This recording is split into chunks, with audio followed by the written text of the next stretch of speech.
Ce midi, nous avons le plaisir d'accueillir Dr. Carole Vachon, qui va venir nous entretenir de notre système immunitaire.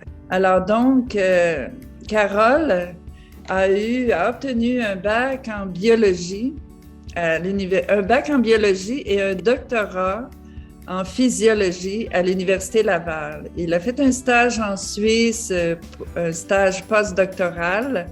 Je ne dirais peut-être pas tout ce que tu as fait, Carole, mais un peu. Et par la suite, il s'est dirigé vers la recherche. Il est devenu un chercheur à l'Université Laval pendant de nombreuses années. Au bout de 16 années, il a quitté le milieu institutionnel pour se consacrer au grand public, faire des consultations privées, des conférences. Je te laisse nous parler de comment chaque individu peut renforcer, premièrement, réaliser qu'il a un système immunitaire et comment le renforcer. Tu dis si bien, réaliser comment il a un système immunitaire, parce qu'on peut dire que le système immunitaire, c'est l'illustre inconnu de notre organisme. Il est déjà lui-même, il ne se laisse pas définir facilement et surtout ses structures, on va le voir un peu tantôt. Sauf une chose, avec la pandémie, on a une occasion vraiment de le mettre dans l'actualité. Les autorités de santé ont régulièrement insisté sur l'importance d'un système immunitaire fort pour nous protéger contre le COVID-19. Pour donner peut-être une illustration de ce qui s'est passé pendant les événements, c'est qu'au cours de l'année 2020, les 18-34 ans sont devenus soudainement plus vulnérables au virus. Et on n'a pas rien dit de particulier à ce sujet-là, sauf que les analyses par après ont montré que la pandémie avait augmenté fortement la consommation de malbouffe par les 18-34 ans et une diminution importante de l'activité physique. Et on comprendra un petit peu pourquoi, là, ça correspond quand même à leur style de vie. Alors, est-ce que ça serait la raison pour laquelle ils sont devenus soudainement plus vulnérables au COVID-19? Parce que la malbouffe affaiblit le système immunitaire et la sédentarité, donc le manque d'activité physique, l'affaiblit aussi. Alors, donc, il y a là une explication. Il faut quand même aussi ajouter là-dessus, il ne faut pas trop, c'est pas des données précises, là, mais aussi les 18-34 ans, c'était souvent ceux qui étaient les plus rébarbatifs à l'idée de se protéger, d'utiliser les méthodes sanitaires, le masque, etc. Alors, donc, mais là, on place tout de suite l'importance, donc, du système immunitaire. Et on fait quoi avec notre système immunitaire? Qu'est-ce qu'on fait pour le renforcer? Ben, coudonc, la réponse est drôlement simple, mais ça prend beaucoup d'action. On renforce notre système immunitaire avec la vie bon sens. C'est ça l'affaire. Chaque jour, nous prenons quantité de grandes et de petites décisions. Chacune de ces décisions-là va avoir un impact donc, sur notre santé et donc notre système immunitaire.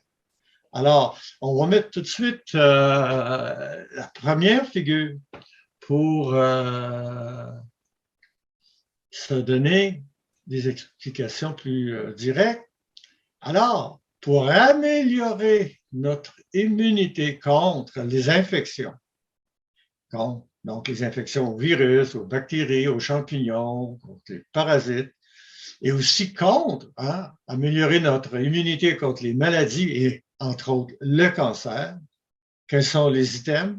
J'ai placé évidemment l'alimentation saine, ça fait partie de mes gènes, comment je peux le dire, mais on va le voir par après que c'est peut-être le facteur le plus important.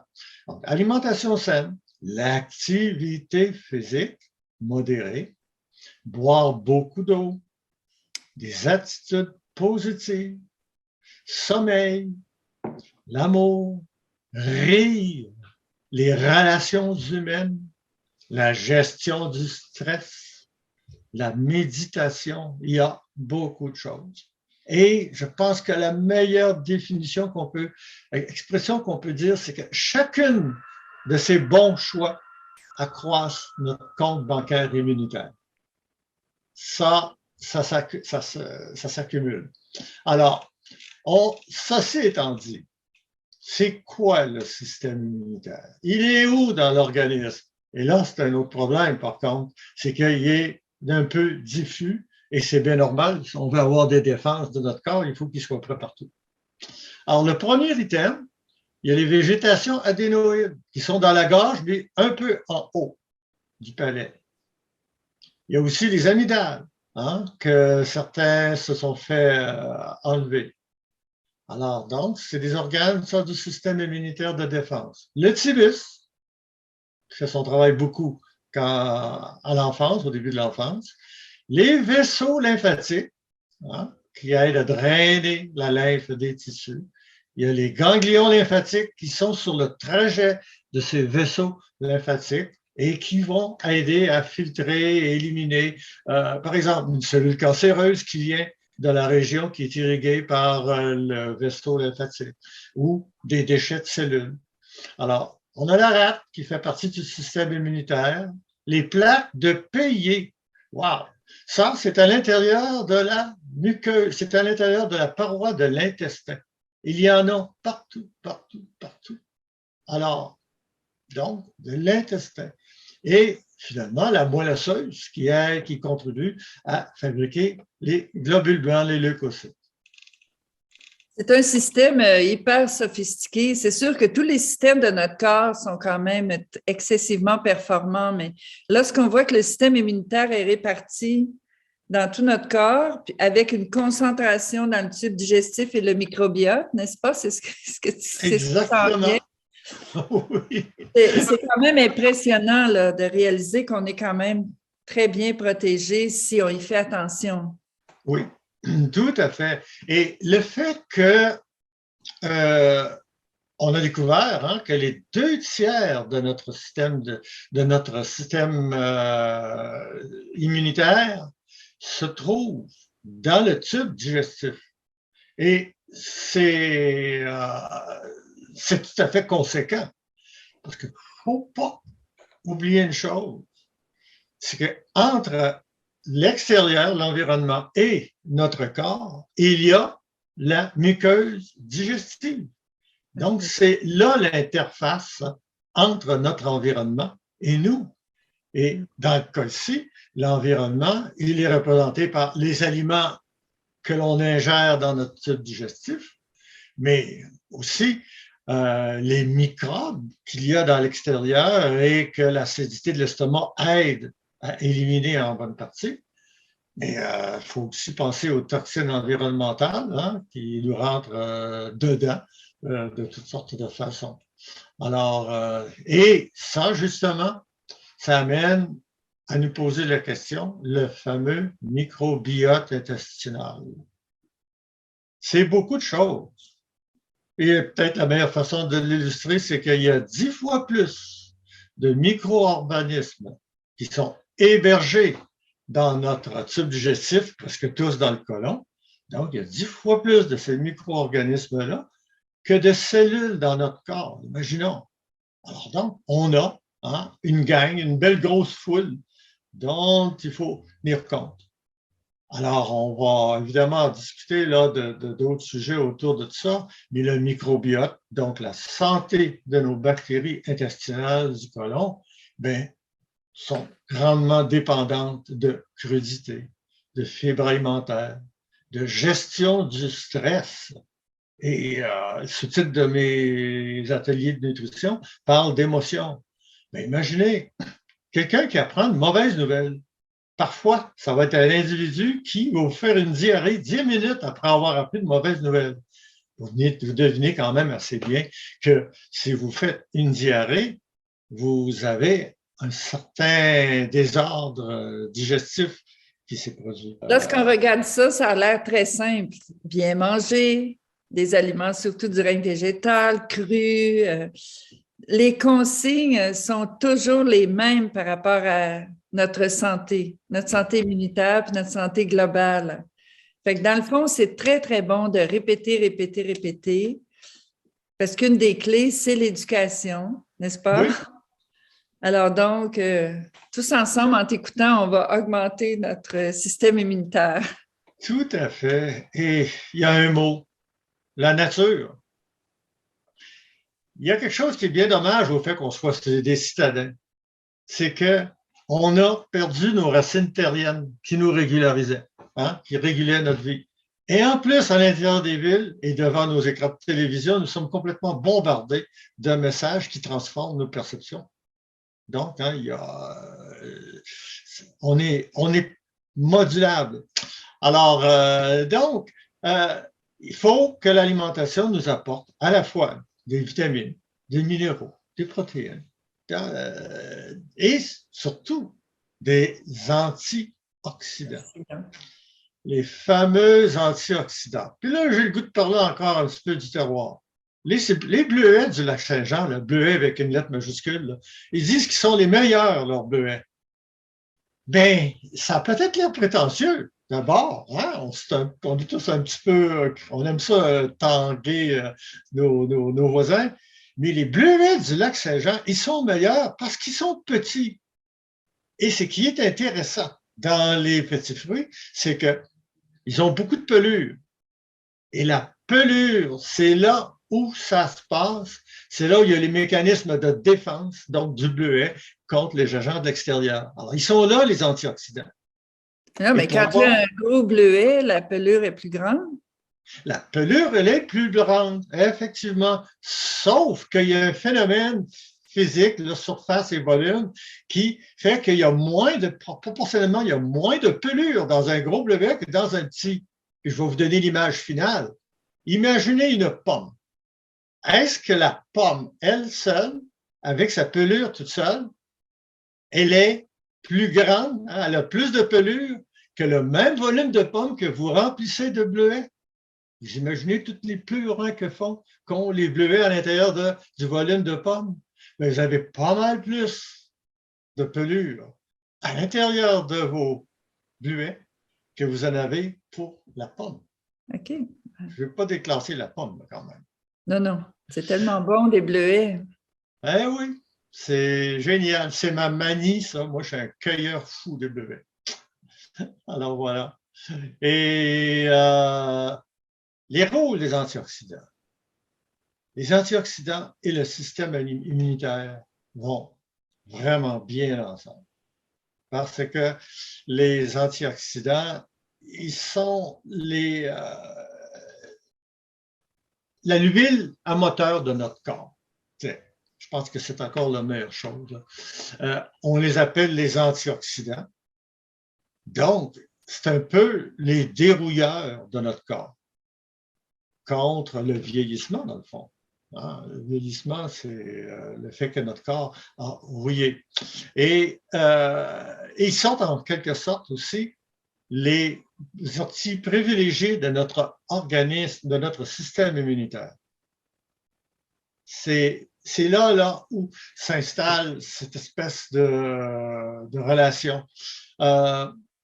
Et là, j'ai le goût de dire une chose, je ne l'avais pas prévu dans mon exposé, mais pendant longtemps, les naturopathes ont proposé les fruits et les légumes frais contre les troubles de santé. Alors que nous autres, dans le milieu médical, on disait non, c'est les médicaments. Or, ce que faisaient les naturopathes était tout simplement laisser s'exprimer par les fruits et légumes crus l'effet des antioxydants sur notre santé. Alors, autrement dit, les naturopathes se servaient des antioxydants bien longtemps avant qu'on les connaisse. Chapeau. C'est la même chose pour les phytothérapeutes, là, par exemple. Alors, et justement, nous sommes issus de 500 millions d'années d'évolution avec des aliments crus. Pourtant, nous cuisons presque tout. Alors, on peut imaginer les conséquences que ça peut avoir donc sur notre santé. C'est que notre corps a été fabriqué avec des aliments crus. Et quand on prenne peu de crudité, ben, on en pâtit. D'abord, on mange trop. Parce qu'une crudité, ça a plus de volume, tandis que quand quelque chose est cuit, elle est plus facile à digérer d'ailleurs. ils ont aussi un côté intéressant à ce niveau-là. Alors, donc, nos crudités ont un énorme effet sur notre santé. Et moi, qui aime bien aller voyager et camper nature, je me suis acheté quelque chose de formidable. Une Une rare. grosse râpe. Ma grosse râpe, je l'adore. Je fais mes râpes de On dit, carottes. avec qui vas-tu camper, Carole? Et la Carole répond, avec ma grosse rafle. Merci, René. C'est bien répondu. Il est certain qu'il faut manger beaucoup de crudités. On dit que la moitié de ton assiette sont en légumes. Puis si Oui. ça peut être cru, tant mieux, mais au moins que la moitié soit crue. Puis d'en manger souvent des crudités et inciter les enfants à le faire. Ils vont développer le goût des crudités aussi. Oui. Mais il y a plein de choses qu'il faut cuire quand même, les légumineuses, les pommes de terre, les céréales. Bien sûr, toutes les céréales et légumineuses, on peut les faire germer aussi. Exact. Tout Et à fait. on a la chance de pouvoir varier, manger cru, manger cuit, mais ne pas oublier les crudités. C'est fondamental. Parce que la crudité, c'est pas rien qu'une question de préserver l'ensemble des antioxydants, des vitamines, des minéraux absorbables. C'est aussi une structure. Les structures alimentaires, le tube digestif, mais mon Dieu, qu'il est sent. Et il a été fait pour recevoir ça. Là, par exemple, si j'ai l'arbonnette de ma table, je la sens lisse là, avec mon doigt. Puis quand je mets le doigt sur du papier mat, je vois la différence de texture. Le tube digestif fait autant la différence dans la texture de ce qu'il mange. Puis aussi, il faut penser à une affaire, c'est que avoir été fabriqué après, en consommant des crudités pendant 500 millions d'années, notre corps s'est ajusté et s'est moulé à ce genre d'aliments-là, donc crus. Alors, il ne faut pas oublier que c'est fondamental dans notre santé.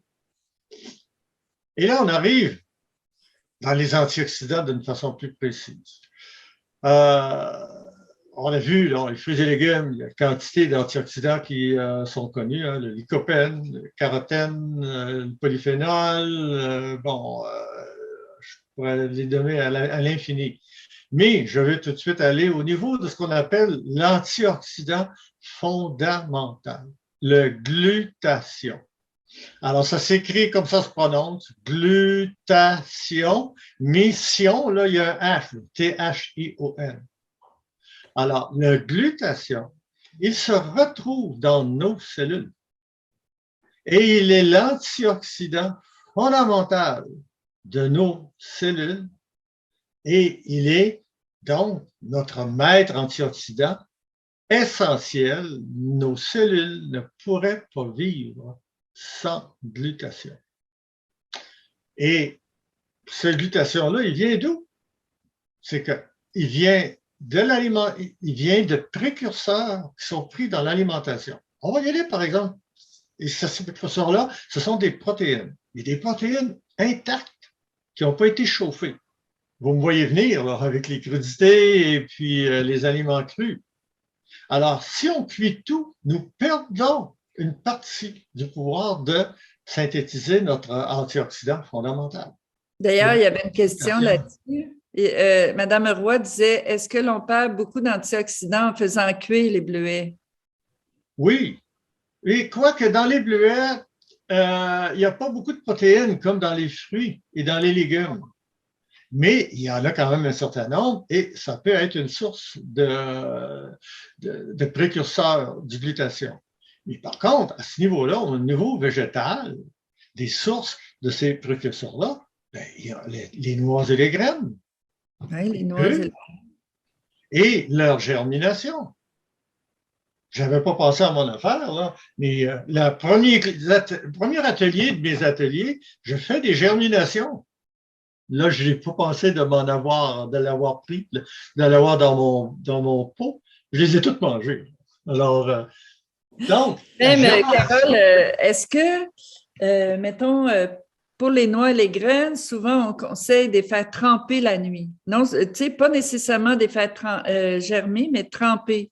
Déjà, le trempage amorce un petit peu la germination et j'imagine que c'est encore mieux une noix trempée qu'une noix sec.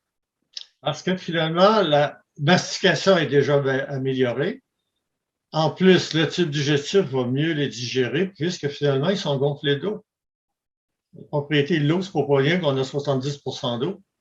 Alors, pour ta suggestion de faire tremper les germinations, les céréales et les noix et graines, ben, c'est notre vie, l'eau.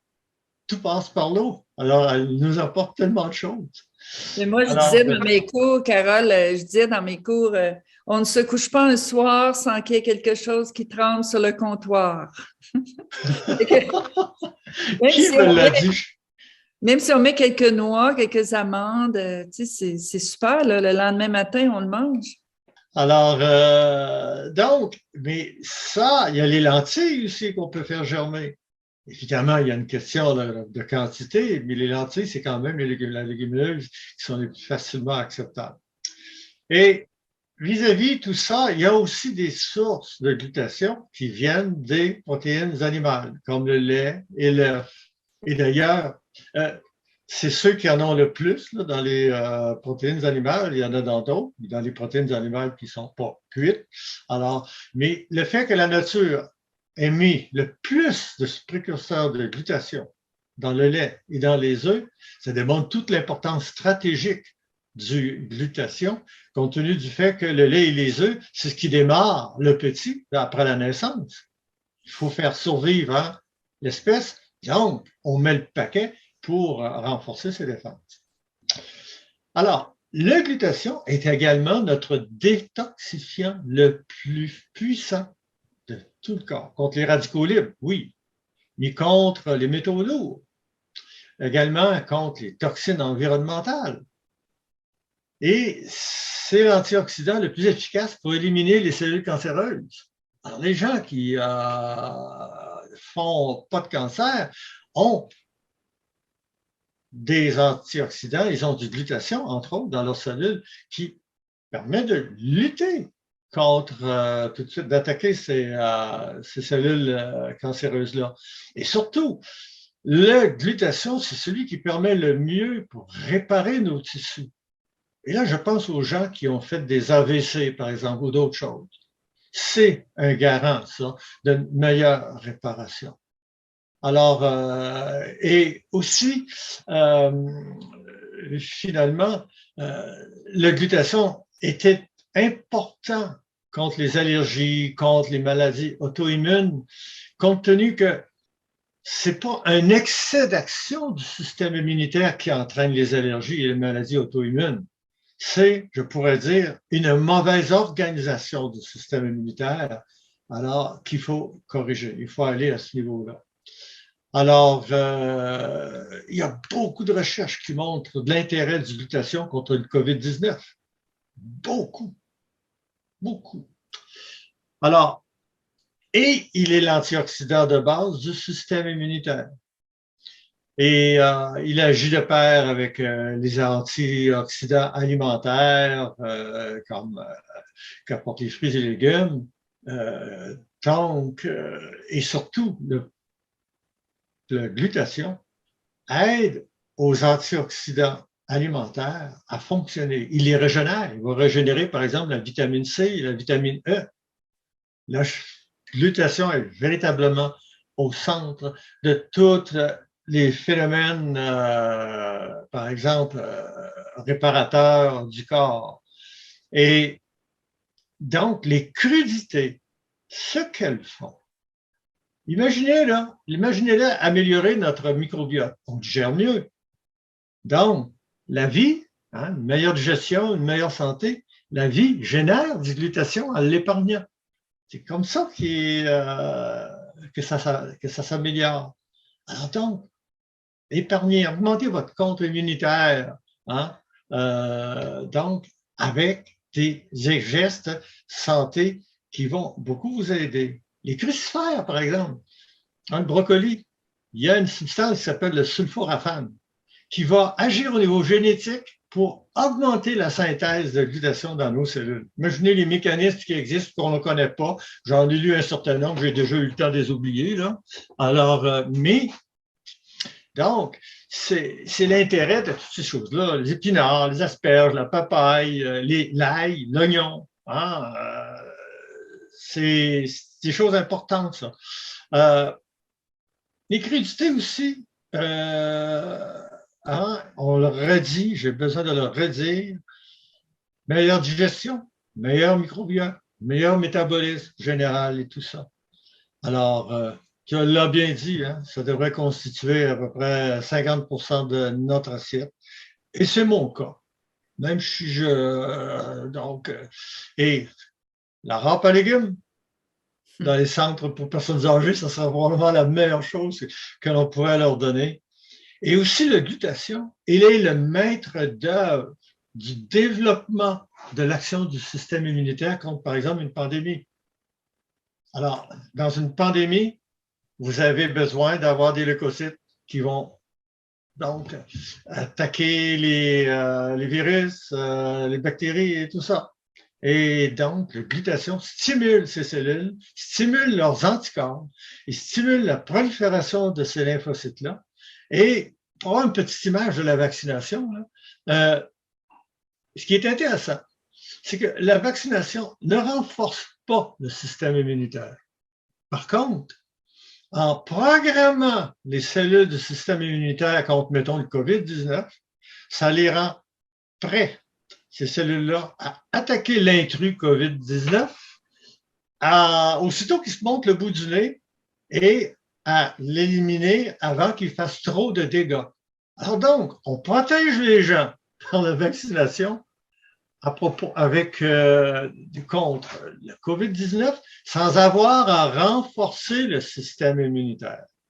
Mais évidemment, il y a toutes sortes de considérations et je rêve au jour où on va évaluer l'état immunitaire, de la force immunitaire de l'individu pour réussir à mieux comprendre le phénomène des épidémies. Je pourrais en dire encore des tonnes, des tonnes et des tonnes. On peut répondre à quelques questions, peut-être? Oui, il y en a une. D'ailleurs, justement, je me suis arrangé pour remplacer dans les énoncés que je viens de faire.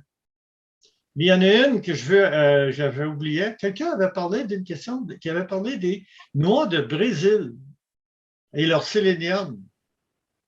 Ben justement, le sélénium des noix de Brésil, c'est un des oligo-éléments qui est un cofacteur essentiel pour la production du glutathion. Alors, ça donne une bonne importance à nos éléments. À cette noix spécifique. Oui, exactement. Et puis, il y a des questions, mais je pense que tu as répondu, Carole. La personne s'inquiétait si elle ne consomme pas de lait ni d'œufs, mais les végétaliens n'en consomment pas et sont en santé aussi. Alors, est-ce qu'on peut être en santé quand même? Tu l'as bien dit, tu as répondu, les crucifères, les crudités, pas nécessairement le lait et l'œuf. Ben oui, on n'est pas obligé de prendre ça. Alors, il y a des gens qui sont allergiques aux noix et aux œufs, donc elles vont j'imagine, se diriger vers les légumes. Oui, vers les légumes, ou bien les lentilles. Faire germer des lentilles, c'est une petite merveille, ça. Oui, c'est très bon en plus. Oui, alors, oui, je pense que tu l'avais dit, il y a les germinations aussi. Écoutez, et surtout, quand même aider son corps en général. Alors, connais-tu ça, René? Oui. C'est un cœur de laitue qui était quasiment blanc. Eh oui, on peut faire pousser chez soi plein de choses, là. Alors donc, je l'ai mis dans l'eau, puis il n'y a pas une semaine encore, regardez comme il est vert. Alors, c'est plein de petites choses de la vie que c'est des racines, dans le fond, c'est nos racines terriennes, puis notre façon de penser terrienne qui nous aide dans ces cas-là à retrouver plein de trucs. pour se rendre service. Parce que s'occuper de soi, de sa santé, c'est vraiment une des plus belles activités qu'on peut faire. Ça nous donne de l'énergie, ça nous fait apprécier la vie, quoi, c'est sûr. Il y avait des questions ici aussi, là. Je pense que tu y as répondu. Tu as répondu sur la question sur le vaccin de M. Lalanne. Le vaccin augmente ou diminue la puissance immunitaire. Alors, d'après ce que tu as répondu, il le rend plus prompt à réagir. Oui, c'est ça. Et puisque notre corps s'est adapté à ce que nous mangions cuit, notre mâchoire, par exemple, qui est plus pareil comme il y a 500 millions d'années, pourquoi notre immunité n'a pas suivi cette tendance, quoi? Ah, René, je suis content que tu l'aies relu, cette question-là, parce que Mme Julie Trem qui avait écrit ça, là, alors, c'est que, oui, notre mâchoire a été modifiée, mais pas dans le bon sens.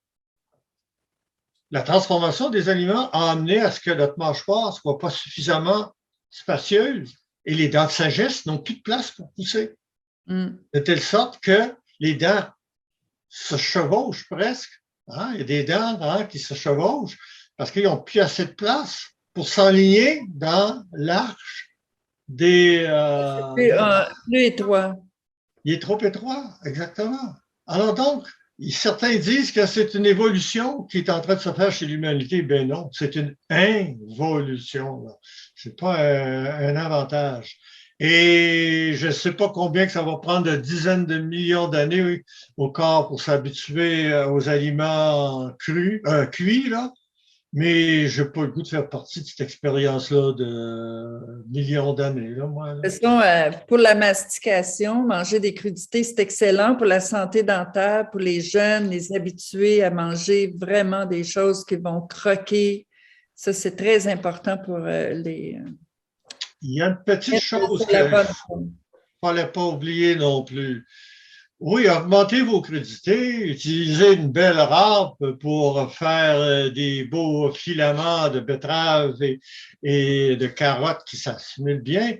Mais si on en mange trop vite, on risque d'irriter notre tube digestif qui n'est pas habitué à ça. Alors là, on est en train de baisser notre compte bancaire immunitaire. Il ne faut pas oublier. Alors, mais les changements progressifs. C'est exactement. Un changement progressif. C'est un peu comme nos habitudes de vie. Hein? On ne change pas ça du jour au lendemain. Non, mais c'est important. Alors, il y avait une question aussi, l'immunité et le microbiote. Est-ce que c'est relié à la prévention des mycoses? Oui, parce que tu as parlé des champignons tantôt. C'est ça, justement, les fameuses mycoses. Alors, ce que vous pourriez faire, c'est d'augmenter tranquillement vos crudités et peut-être réussir à contribuer, à aider le microbiote tout en prenant du yogourt, par exemple, ou il y a d'autres aliments fermentés. Il y a beaucoup de choses fermentées là, qui ne sont pas nécessairement faites de produits animaux. Biocoplus ou soya. Non, mais les choucroutes, ben oui. Tous les aliments lacto-fermentés, les boissons lacto-fermentées, il y en a plein, là. C'est très populaire, c'est ainsi et tant mieux. Exactement, oui. Alors, et tout, comment je peux dire, il y a quelque chose, je ne vais pas me sortir de l'idée, là. Et prenez le temps de mastiquer. Oui, je sais, je me rappelle que toi, tu finis toujours le dernier si on est dans un événement où il faut manger, tu finis le dernier. Alors, c'est que tu mastiques très, très bien. Moi, j'ai déjà enseigné le yoga et on disait tout ce que tu avales doit être liquide.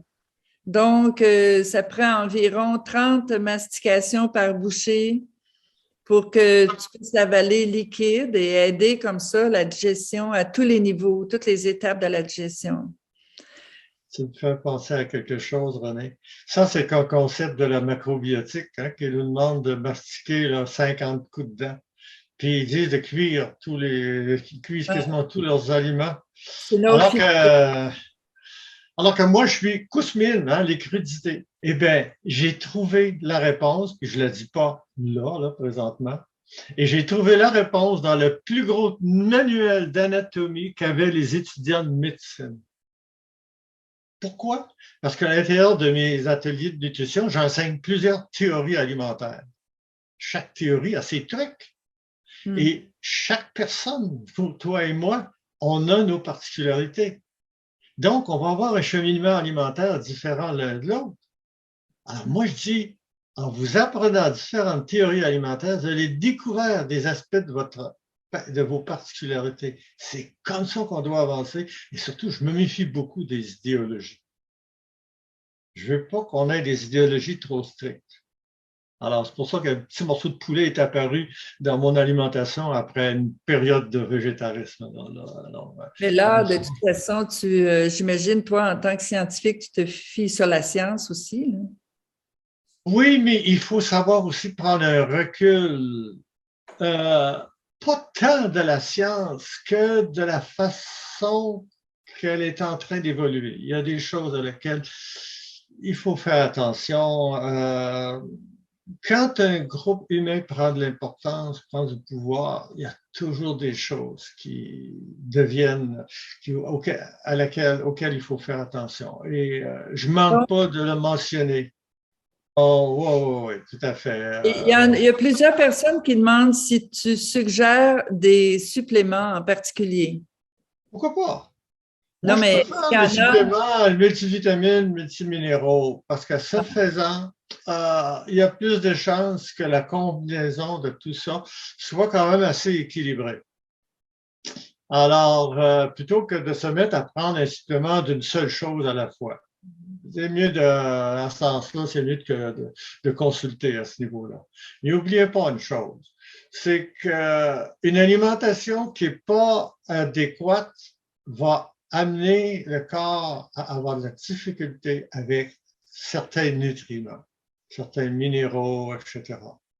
Alors, donc, il faut... moi, je préfère toujours une approche là, pour les suppléments, là, une approche globale. Plus globale. Plus globale. Ça, c'est une question quand même... Attention au fer aussi, hein, à l'intérieur des suppléments. Là. Attention, il faut faire attention au fer. C'est un irritant qui peut créer des problèmes au niveau articulaire. Là. Pas tout le monde là, qui va en avoir besoin. Alors, je sais que tu donnes des cours qui vont commencer bientôt dans la région de Québec, mais c'est plus... maintenant, c'est... Je suis sur Zoom. C'est numérique, oui, c'est ça. Voilà. Donc, on peut être partout sur la planète et suivre tes cours. Ben oui. Alors là, j'ai même des prospects en France. Là. Alors, donc, oui, c'est sur Zoom que je les donne. Et c'est constitué de 6 séances où on fait le tour de l'alimentation, mais regardez le sous-titre. Hein, c'est marqué Atelier de nutrition, les liens santé, alimentation, habitudes de vie, émotion. Un gars là, qui vous met ça dans un sous-titre de cours, c'est qu'il a vécu des choses et il a eu le goût d'en parler. Et surtout, hein, on dit on mange nos émotions. Alors, en plus, on mange 3 fois par jour. Est-ce qu'il y a quelque chose de plus lié à notre style de vie que le fait de manger 3 repas par jour avec toutes les autres habitudes de notre journée, de notre style de vie? Ça y fait pour beaucoup. Alors, c'est 6 lundis du 23 au 27 juin de 14h à 16h30. Et donc, et surtout, depuis que je donne des cours sur Zoom, là, ça fait même pas 6 mois, je les offre à coût réduit. Et même si c'était pas à coût réduit, je peux vous dire une chose, c'est vraiment pas cher ces cours-là au prix que je vous les rends possible. Alors, je vous invite à suivre ces cours-là et vous avez le lien qui vous mène à la description ou envoyez-moi un courriel. Vous avez mon adresse courriel qui apparaît dans le bas, là, en bas de mon visage, vachoncarole@videotron.ca et je me ferai un plaisir de vous donner de l'information là-dessus. Ça fait 35 ans que je donne ces cours-là. 35 ans. Je commence ma 36e année depuis le 4 avril. Imaginez. Non, je sais, moi, je connais ton âge et je connais ta performance physique, là, une santé impeccable. Mais merci beaucoup, Carole, de nous avoir fait prendre conscience de l'importance de l'immunité et de notre alimentation.